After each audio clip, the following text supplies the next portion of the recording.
तो हमने जो उनके इंस्ट्रूमेंट हैं, चाहे ट्रैक्टर है चाहे रीपर है, उसके ऊपर भी सब्सिडी दे करके उसको लाभ पहुंचाने का काम हमारी सरकार ने किया है। हमने यूरिया के ऊपर और डीएपी के ऊपर भी सब्सिडी दे करके किसानों को सस्ते भाव के ऊपर यूरिया और डीएपी उपलब्ध कराने का काम भी ये हमारी सरकार ने किया है। क्योंकि कांग्रेस के समय में ये 400 रुपए से बढ़कर के 1200 रुपए चला गया था, परंतु कांग्रेस ने कोई ध्यान नहीं दिया, क्योंकि किसान हितैषी सरकार कांग्रेस नहीं है, वो किसान विरोधी है, परंतु राजनीति करते हैं। उनको बताना चाहिए, कांग्रेस के नेताओं को डिबेट के अंदर आना चाहिए कि आपकी सरकार के अंदर यूरिया और डीएपी के खाद आसमान को छू रहे थे और हमारे किसानों को उसी भाव के अंदर खरीदना पड़ रहा था, परंतु अब भी उसके भाव दुगने हुए हैं।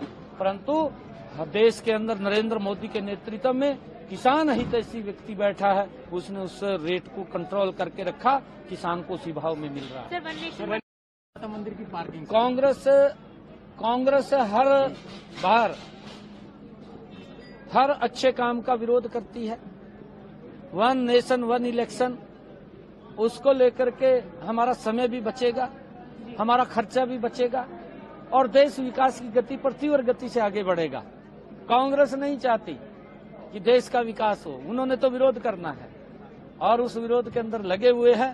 कांग्रेस आने वाले समय के अंदर अब तो झूठ बोल का कुछ सीटें ले भी ली, अगली बार में ये भी सीटें कांग्रेस को नहीं मिलनी।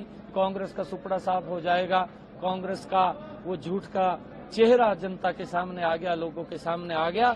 ये तो झूठ बोलते हैं और झूठ बोल के लोगों को बरगड़ाते हैं। कांग्रेस के नेता एक दूसरे पर आरोप लगा रहे हैं। वीरेंद्र सिंह कह रहे हैं कि उदयमान इस्तीफा दे, वहीं सिंह तो बुजुर्ग हो गए हैं, वो इस तरह के बयान देते रहते हैं। नहीं, देखिए, क्योंकि कांग्रेस पहले तो ईवीएम को टारगेट किया, जब उनके पास कोई मुद्दा नहीं होता, जब उनको लगने लगा कि ईवीएम का कसूर नहीं है, फिर उनके आपस में जुट खड़कने लगे। चौधरी वीरेंद्र सिंह तो कांग्रेस का नेता रहा और बीजेपी के अंदर उनको बड़ा सम्मान दिया, इतना सम्मान दिया कि आज तक किसी को भी इतना सम्मान किसी ने नहीं दिया। और क्योंकि उसकी लालसा बढ़ गई थी, अब कांग्रेस में सुपड़ा साफ हो गया।